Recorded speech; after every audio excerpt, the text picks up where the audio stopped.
안녕하세요.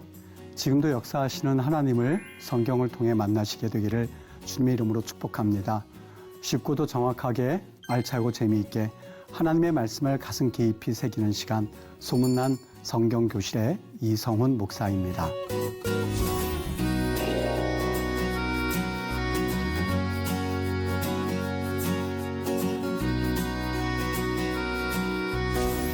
지난 시간에는 1 더하기 1은 2의 사랑이라고 하는 제목으로 여러분과 함께 레위기의 말씀을 살펴보았습니다. 오늘 내용은 부활이 없이 과연 구원이 가능할까? 오늘 내용은 부활이 없이도 구원이 가능했을까요? 라고 하는 제목으로 여러분과 함께 레위기의 말씀을 살펴보도록 하겠습니다.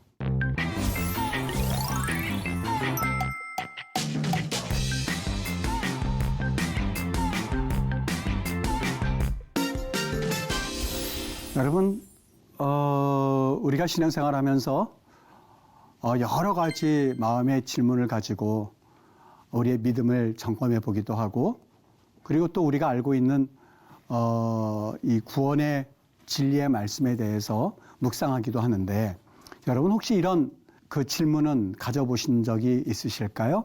부활이 없이 과연 구원이 가능했을까? 어떻게 보면 여기에 대해서 긍정적으로 답변을 할 수도 있어요. 그럼요. 예수님께서 십자가에 못 박혀 죽으신 것, 그것만 가지고서도 우리는 구원받은 것 아닐까요? 예수님이 십자가에서 흘리신 보혈의 피, 이것을 믿는 것이 우리의 구원의 또 하나의 증표가 될 수 있는 것 아닐까요? 라고 답하실 수 있을 겁니다. 또 그런 분들에게 부활 없이도 구원이 가능했을까라고 하는 그러한 질문을 드려봄으로써 오늘 레위기의 말씀을 통해서 이 질문에 답을 한번 해보고자 합니다. 레위기에 있어서 여러분 핵심이 있습니다. 물론 성경에 있어서 모든 말씀 하나하나가 다 중요하고, 그리고 그 모든 말씀들은 우리가 예수 그리스도를 보게 하는 또 하나의 아주 중요한 단서로 작용을 하긴 하지요.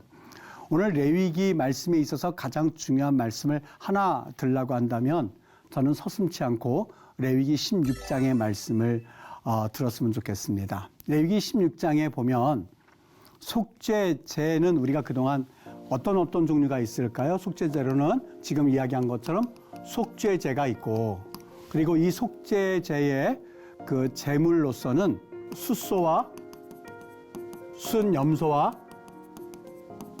양과 그 다음에 비둘기, 그리고 또 한 가지는 곡식 제사까지도 하나님께서 피 흘림이 없이는 죄삼이 없느냐라고 하는 대원칙을 주셨음에도 불구하고 곡식 제사를 속죄제로 허용을 하셨다 하는 것을 우리가 지난 시간에 이야기 나누었고, 그 다음에 속건제는 다른 사람에게 피해를 보상할 때에 그 피해 보상의 목적을 가지고 드리는 제사가 바로 속건제다라는 이야기를 드렸습니다. 여기 레위기 16장에는요, 대속죄일이 나옵니다. 여러분, 속죄제가 개인적인 죄에 대해서 포커스를 맞춘 그러한 제사라고 한다면 대속죄일은 국가적 제사입니다. 그래서 이 대제사장이 이 대속죄일을 위하여서 제사를 드리게 되는데, 오직 지성소에는 대제사장만 들어가고 또 1년에 단 한 날만 들어가게끔 되어 있습니다. 이게 7번째 달인데, 7번째 달이라고 해서 우리는 7월 달이구나 이렇게 금방 생각할 수 있는데요. 이스라엘의 이 7번째 달이라는 것은 종교력을 가지고 말을 합니다. 무슨 얘기냐면, 여러분, 이스라엘은 여러 용어들이 나옵니다. 달력에 대해서 뭐 니산월이라든지 아산월이라든지 기슬루월이라든지 뭐 여러 가지 용어들이 많이 나오거든요. 이스라엘 사람들이 원래 애굽에서 사용하던 원력이 있고요. 하나님께서 처음 이스라엘 백성들을 출애굽시킬 때 출애굽하던 그 날을 기점으로 해서 첫째 달, 둘째 달 하면서 그들 나름대로 가지고 있는 종교력이 있고, 또 그들이 가나안 땅에 와서 보았더니 가나안 사람들이 사용하던 그런 달력이 있는 거예요. 그것도 역시 그들이 혼용해서 성경에서 그 용어가 나오는 것을 보면 때로는 혼동될 수가 있거든요. 그래서 대속죄일은 종교력에 의해서 7번째 달이다라고 생각을 하시면 됩니다. 이것이 언제냐면 10월 달이 됩니다. 우리 태양력에 의하면 10월 달이 되는데 이 10월 달에는 이스라엘의 몇 가지 절기들이 겹칩니다. 이를테면 새해를 맞이하여서 하는 절기가 하나가 있고요. 나팔절이라고 그러죠. 나팔절. 새해가 되면 이 나팔을 불므로써 뿔나팔을 붕하고 불므로써 새해를 시작하여서 나팔절이 이때 있고요. 그 다음에 이때에 초막절이 있습니다. 마치 이때가 되면 성탄절 분위기를 내거든요. 그 이스라엘의 그 집 바로 옆에 그리고 집 안에 이 성탄 추리 같은 것을 만들어서 그 지붕에는 옆에 이 천막 같은 걸 만들어 놓으면 지붕 위에 이 야자수 나무 같은 거를 이렇게 걸쳐 놔서 거기에 누우면 하늘이 약간씩 보입니다. 즉 이스라엘 백성들이 광야를 건너올 때에 장막을 짓고 거기에서 하늘을 쳐다보면서 40년 동안 유리하고 방황했었던 것, 그것을 다시 자녀들에게도 기억하게 하고 그리고 그것을 그들이 잊지 않기 위하여서 이 초막절을 지키죠. 그다음 세 번째가 지금 여기 대속죄일인데요. 지금도 이 대속죄일이 되면은요, 길을 가다가 이 소리가 들려요. 그러면 다 같이 서서 이 대속죄일은 전 국민이요, 이스라엘 전 국민이 하나님 앞에 기도하는 시간을 갖는데, 이 대속죄일 같은 경우는 1년에 단 한 날만 들어갑니다. 우리는 한 번만 들어간다고 생각을 하는데 한 날이라고 하는 개념이 맞습니다. 한 날 정해서 그날 들어가게 되죠. 그 이야기가 출애굽기와 히브리서에 언급되고 있는데, 여러분 그때는 이 대속죄일은 우선 하나님 앞에서 백성의 죄를 속죄하고, 그러니까 우리가 속죄제를 통하여서 그리고 속건제를 통하여서 하나님 앞에서 죄를 사함 받는 날로 사용하지만, 그래도 혹시 내가 분명히 죄를 지었는데 그것을 알지 못한 채 지나갔을 그 죄를, 혹시라도 내가 모르는 죄를 지었을 것을 이 속죄일 날 다 이 대제사장이 속죄함으로 인해서 내가 모르고 지나갔던 죄까지 속죄함 받는 날이라고 생각하면 됩니다. 그래서 이때 대속죄일은 무엇을 하느냐? 첫 번째, 제물 그를 준비하는데 숫송아지 한 마리와 순양 한 마리. 이것은 뭘 위해서 준비할까요? 그렇죠. 대제사장을 위해서 준비를 합니다. 무슨 얘기냐면, 대제사장이라 한다 할지라도 자신이 지은 죄가 있거든요. 백성들을 위하여서 속죄하는 대제사장이지만 본인도 하나님 앞에서 죄인으로서 죄를 지은 것에서 먼저 하나님 앞에 그 죄를 속함 받아야 할 이유가 있기 때문에 대제사장을 위해서 숫송아지와 그리고 순양을 준비합니다. 또 하나의 제물을 준비하는데 순염소 2마리와 순양 1마리를 준비하는데, 이것은 누구를 위한 것이냐? 백성들을 위하여서 준비합니다. 그러니까 숫송아지 속죄제, 이거는 대제사장을 위하여서 자신과 자기 가족을 위해서 드리는 제사이다. 그 다음에 염소 2마리는 속죄양이긴 하는데 2마리를 사용하는데 모두 다 이스라엘 백성들을 속하기 위하여서 드리는 제물입니다. 그런데 여러분 잘 기억하세요. 이건 뭐 여러분들이 이미 상식적으로 알고 계신 분들이 많은데, 한 마리는 하나님께 제물을 드리기 위하여서 이 염소를 사용하고, 또 한 마리는 광야로 보내기 위하여서 이 염소를 사용합니다. 대제사장이 이제 지성소에 들어가게 되는데 총 3번에 걸쳐서 들어가게 되거든요. 첫 번째, 들어갈 때는 무슨 일을 하느냐? 모두 3번에 걸쳐서 대속죄일 날 한 날입니다. 하루입니다. 하루. 그러니까 우리는 대제사장이 1년에 한 번만 들어간다고 이해를 하고 있는데, 그렇지 않고요. 하루를 들어가는데 그런 차원에서는 한 번의 의미를 우리가 사용할 수가 있겠죠. 그런데 한 번에 들어가서 끝나는 것이 아니라 첫 번째 들어가서는 어떤 행동을 하느냐? 향로를 가져다가 여호와 앞 제단 위에서 피운 불을 그것에 채우고 곱게 간 향기로운 향을 2 손에 채워가지고 휘장 안에 들어가서 여기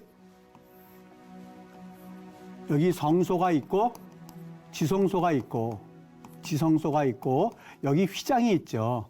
휘장을 젖히고 들어갈 때에 그냥 휘장을 이렇게 들어가는 것이 아니라 옆으로 해서요. 옆으로 해서 하나님의 법궤를 보지 않으려고 하는 마음이죠. 옆으로 해서 들어가게끔 되어 있어요. 휘장 안으로 휘장을 열고 빼꼼히 옆으로 들어가서 여호와 앞에서 분향하여 향연으로 증거궤 위 속죄소를 가리게 할지니, 속죄소라고 하는 것은 여러분 여기 그 그룹이라고 해서 날개 달린 천사처럼 되어 있고요. 그리고 이 법궤가 있습니다. 이 뚜껑이 있죠. 뚜껑. 이 법궤를 담는 뚜껑을 일컬어서 이것을 일컬어서 속죄소라고 말합니다. 속죄소를 말할 때에 여기에 히브리어가 하나 들어가 있는데 이게 카파르라고 하는 단어입니다. 카파르. 여러분, 카파르 그랬을 때에 금방 이 단어 어디서 생각났다 이거 하시는 분이 있죠. 어디서 이 단어를 보셨죠? 그렇죠. 창세기에 보면 창세기에서 하나님께서 노아에게 방주를 지으라고 하실 때에 그 방주를 만들 때에 역청으로 했었을 때에 이 단어가 쓰여졌고요. 카파르라는 단어가 쓰여졌고, 칠하라라고 할 때에 이 카파르라고 하는 말이 또 한 번 쓰여졌어요.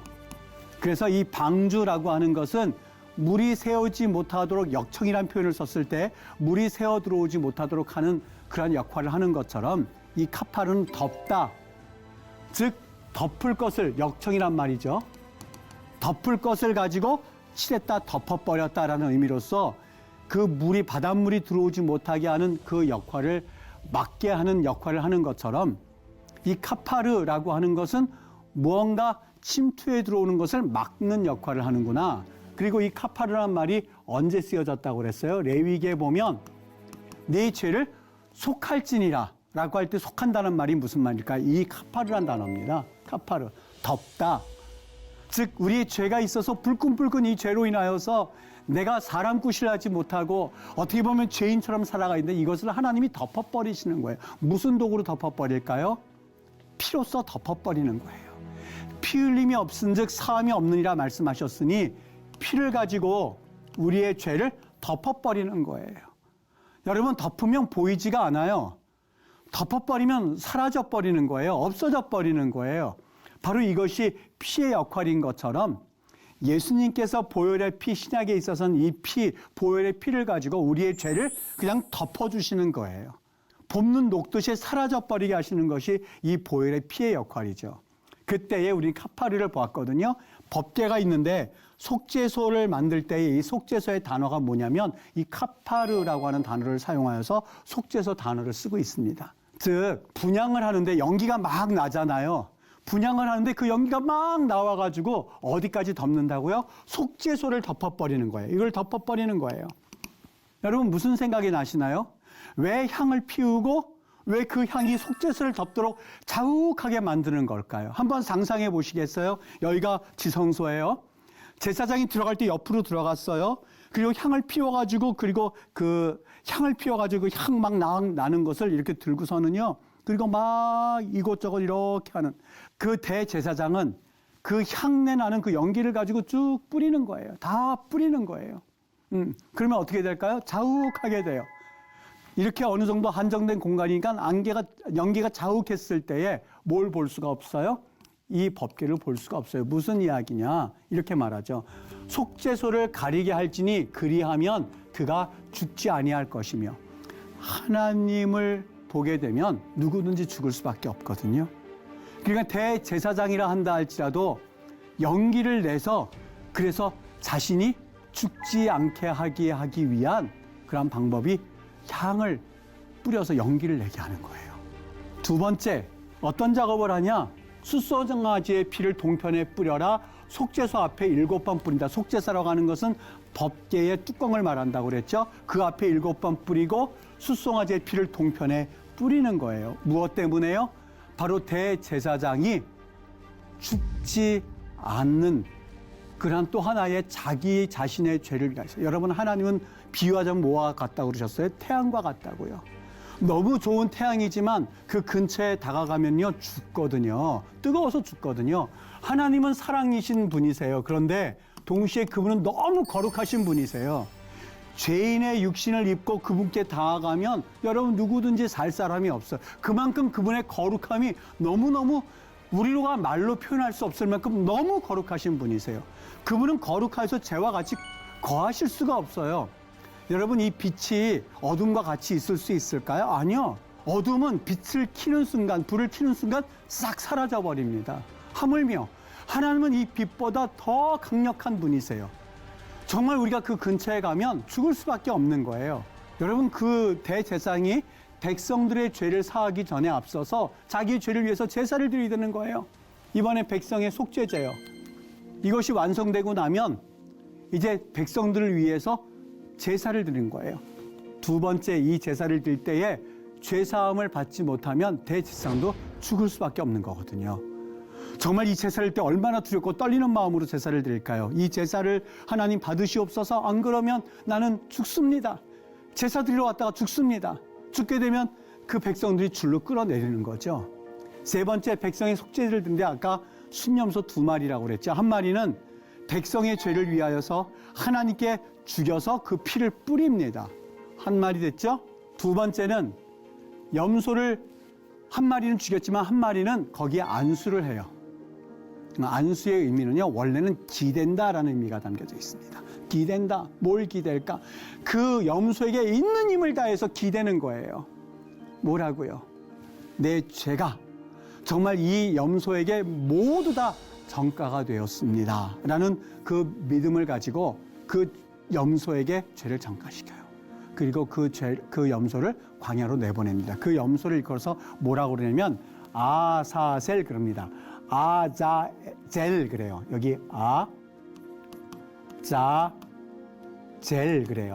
그거를 우리가 음역해서 그냥 아사셀 부르거든요. 이 아사셀을 광야로 보내면은요, 제사장이 그 염소가 멀리 광야로 가서 눈앞에서 사라졌을 때요. 그 염소가 걸어가서 눈앞에 사라졌을 때 백성들에게 선포하는 거예요. 너희 죄들이 이제는 사함받았도다. 선포함과 동시에 그들의 죄는 사함받았다고 그들이 고백을 하는 그러한 동일한 그 효과를 발휘하게 되는 거죠. 너희 죄가 사라졌다고 선언을 합니다. 자, 우리 여기에서 한 가지 이제 백성들의 관심사를 보도록 할게요. 여러분, 백성들의 관심사가 어디 있다고 생각하십니까? 백성들이 어떤 관심이 있을까요? 첫 번째, 그 향을 피워서 연기를 가득하게 하는 것, 그것은 관심은 오직 대제사장이 더 관심이 많았을 거예요. 왜요? 하나님을 직접 보게 되면 자신도 죽을 수가 있기 때문에 정말 그 향을 뿌려서 연기를 자욱하게 하는 것은 대제사장에게 초미의 관심이 되었을 거예요. 두 번째, 숙소를 들여서 자신의 죄를 사함받고자 할 때에 여러분 누가 더 관심이 있었을까요? 대제사장이 관심이 있었어요. 왜요? 자칫 죽을 수가 있었기 때문에 만약에 자신의 죄가 사함받지 못하게 된다면 대제사장이라 한다 할지라도 죽음에 이를 수가 있거든요. 세 번째입니다. 2마리의 염소를 하나님 앞에 바치는데 여러분, 만일 여기에서 백성들의 죄가 사함받지 못하게 되면 대제사장은 죽을 수도 있어요. 성경에 보면 이 시간들이 대략 한 반 시간 정도 되니까 한 30분 정도 되거든요. 30분 정도? 여러분, 이스라엘 백성들은 첫 번째, 두 번째도 물론 관심이 가지만 가장 관심이 가는 부분이 이 부분이었었어요. 만일 염소를 죽여서 그 피를 가지고 와서 뿌리고 그리고 하나님 앞에 제사를 드리는 그 대제사장의 신변이 이 시간 동안에 살아있다면, 예를 들어서 이렇게 다니면서 그리고 하나님 앞에 기도하는 그런 소리가 들 것 아니겠습니까? 그러면 살아있는 거예요. 대충 그동안 대제사장이 하나님 앞에서 이러한 백성들을 위하여서 피를 뿌리고 지성소에서 하나님 앞에 속죄의 그 임무를 감당하고 있을 때에 대충 시간이 어느 정도 걸린다는 것은 이스라엘 백성들 그동안 경험으로 알고 있었어요. 그리고 그 시간이 지나면 대제사장이 나와야 한다는 것도 알고 있었을 텐데 만일 대제사장이 바깥으로 나오지 않는다면 어떤 결과예요? 하나님께서 백성들의 죄를 사하지 않으셨다는 거예요. 대제사장이 죽어서 나온다면 그것도 끔찍한 일이기는 하지만 이스라엘 백성들의 죄가 사함 받았다고 하는 그런 징표가 없는 거예요. 그러니 그들이 죄 사함을 받지 못하죠.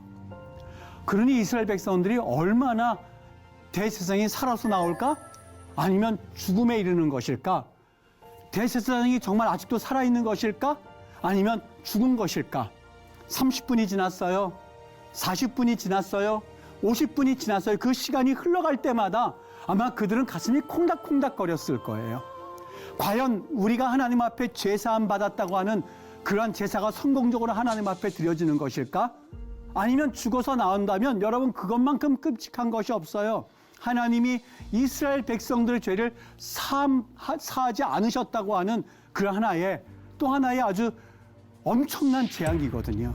그러니까 그들에게는 그 대제사장의 신변이 굉장히 관심이 있었을 것이고 그들에게 있어서는 1초 1초 지나가는 것이 마치 1시간 2시간 지나가는 것 이상으로 초조했을 겁니다.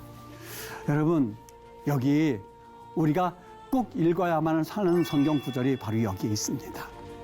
대제사장이 시간이 흘러서 그들이 기대했던 그 시간 이상으로 한참을 걸려서 그래서 휘장을 젖히고 나오는 순간 이스라엘 백성들의 마음이 어땠을까요? 지금 하나님이 우리를 사하셨을까? 아니면 대제사장이 거기서 죽어서 나오게 되는 것일까? 대제사장님 소리를 질러서 그 대제사장의 소리를 듣지 못할 때에 그 제사장이 제사를 들어갔다가 죽어서 나온다면 줄로 끌어내리는 그 백성들의 심정이 얼마나 답답했겠어요. 그리고 하나님 앞에서 죄사함 받지 못했다고 하는 그 하나님 앞에서의 안타까운 마음이야 이루 말할 수 없었겠죠. 그런데 휘장을 젖히고 발을 내디디면서 대제사장이 나올 때 아마 그들은 그냥 있지 않았을걸요.